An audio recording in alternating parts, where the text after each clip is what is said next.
What is happening right now, guys, is insane. China has been speeding up and Qwen has just released another model. Yesterday we covered Qwen 3 30 billion parameter A3B without thinking, and today we get it with thinking. This is a medium-sized model. In my opinion, it's actually a small model that is able to think. It has a very good performance on reasoning, tasks like math, science, code, and others. It's very good at using tools, and it's quite competitive with a lot larger models. It has 256,000 token window that can be extended to 1,000,000. So let's get started, guys. Let's see the first benchmarks. So here with red, we can see the new model. Here with blue, we can see the previous model that they released around 1 month ago. With gray, we can see their bigger model of the previous generation. And here we can see Gemini 2.5 Flash thinking. So guys, in various benchmark, it's even beating Gemini 2.5 Flash, which is pretty comparable to Gemini 2.5 Pro. The previous thinking model from Qwen, previous generation, was a lot bigger. It was like 6 to 7 times bigger in total, and it's also beating that in multiple benchmarks. This model is super small, it's super cheap, but it's also pretty incredible. And today we will be testing it out completely for free on chat.qwen.ai. You select this model here and you click on thinking. You can set the maximum budget of thinking to 81,000 tokens. Pretty incredible. And tomorrow they will try and upload the 30B-A3 with coding, specialized on coding. So in order to not miss out the video and announcement on that, as long as with the benchmarks, make sure to press follow and subscribe button on this channel. And of course, after watching this video, watch yesterday's video, because I was absolutely astonished by the result of this super small model. Guys, this model is pretty incredible. It's so incredible that it is so shocking, and they were able to improve it so much in just a single month. Before we begin, I want to let you know that the yesterday's model is currently available. Before we begin, I want to give you a sense of how much this model should cost. It should not cost more than 1 cent. It should not cost more than 10 cents per million input tokens and less than 30 cents of output tokens. Of course, this is a thinking model, so it's going to, eat up loads of output tokens. If you want to learn more about AI tools, I have created a tool and a course specifically for you. You will find it down below in the description. You only have to pay once. You get all of the current material as long as all of the updates on this course that will be uploaded in the next few weeks. So I think this is the best deal for a beginner. I don't think anyone is doing such an aggressive pricing in the market of AI right now. So let's begin by testing out this model. I have 2 beautiful prompts that I want to show you.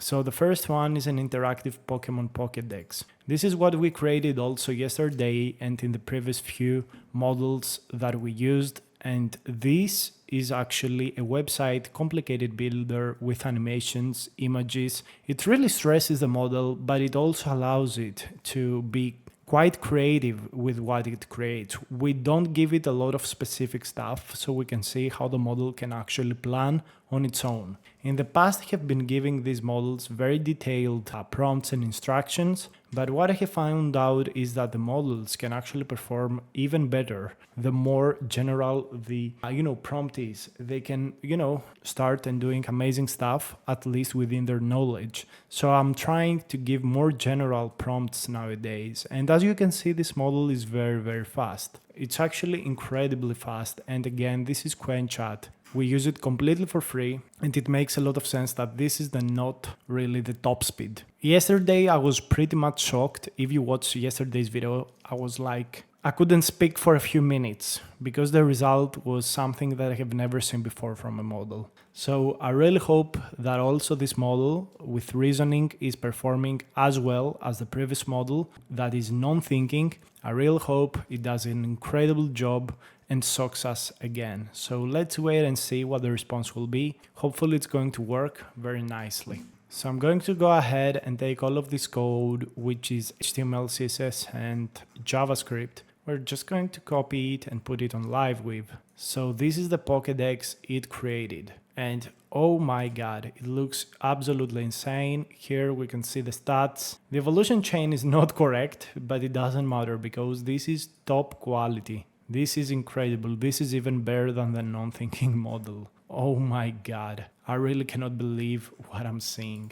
By the way, there are some more benchmarks that I forgot to show you about the thinking model. But before we do so, I really want to show you what yesterday's non-thinking model did. So let me show you here on Twitter. I have posted it because I was so shocked that I could not believe what I was seeing. It was pretty incredible, to be honest with you. So let me find it. This is the Pokedex that was created from the non-thinking model. And this is the Pokedex that was created from the thinking model. You can see quite obviously that the difference is not huge, but I would say that the thinking model has done a tremendous well done job on the design. While the non-thinking model did a very good job on keeping this information quite visible. But oh my god, this is beautiful. Before we move on, I really want to show you the benchmarks because the competitor is Gemini 2.5 Flash Thinking.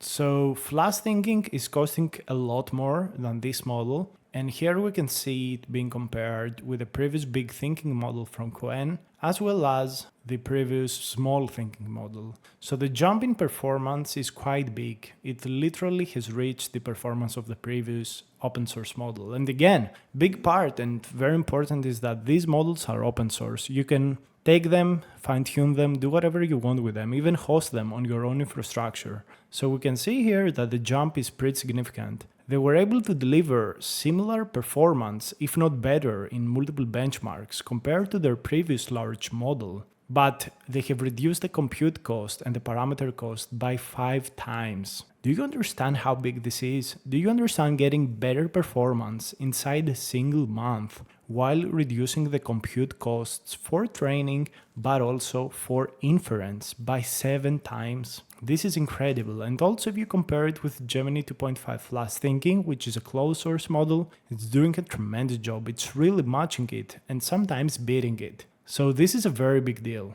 In all honesty, if you have a big GPU, you could actually run it on your own computer very, very fastly with 50, maybe 100 tokens per second. So guys, this is absolutely huge, especially for reasoning. Like, we're pushing the frontier of how big the models should be. And these are open source. This is not something that you should take for granted. Having good open source model is what democratizes AI. So let's create a Flappy Bird game. Let's create a Flappy Bird game with this reasoning model. What Alibaba and Qwen have done is insane, and I really hope that this pushes even more Chinese companies to beat them. But also, I really hope that USA companies start lowering their prices, because it's quite obvious right now that they're taking full advantage of us. I really hope we're starting to push even smaller models, more compute efficient models. So let's see if it can actually create this Flappy Bird game. Usually the models are not able to do it quite well, and the reason is very simple, because the game mechanics are hard. So again, the game mechanic here is not easy. It's very hard to play. It's very hard to play, but I really like the UI. It looks nice. Easy to play. This is not easy to play. Make it easier to play. Slow down the pace, make the controls more fine-grained. I'm going to give it a second chance because already UI design, already gameplay is correct, it's good. I really want to make the game a lot easier to play with gentle gravity, slower pace, and more precise controls. So I like this. I think the model is going to do a tremendous job. And one thing that we have not counted here is that these models are not yet fully agentic. At least on this online chat, we don't see AI agents running like O3 does or Manus or do. So imagine these models being able to access tools or do retrieval augmentation naturally, or do multi-rounds of prompting and hypothesis. Guys, you gotta understand that the potential for these models to become better is here. So boom, it shows you the mechanics. And oh my god, it actually did this change. So it gives you also, it also tells you what to do, and the game is indeed easier, a lot easier. So by pressing the space button, it's easier to stabilize. If you fall down, you lose. If you go up, you don't lose. So this game is insane. It's pretty incredible what they have done. I really don't know where they found such high quality training data. They potentially, I don't know what they have done. Really, I don't know. But this is incredible. This is shocking. This is literally, pre-GI becoming super cheap. This is a huge moment for AI. Super smart, small models that are super cheap. It's coming, guys. It's happening. And thank God China exists.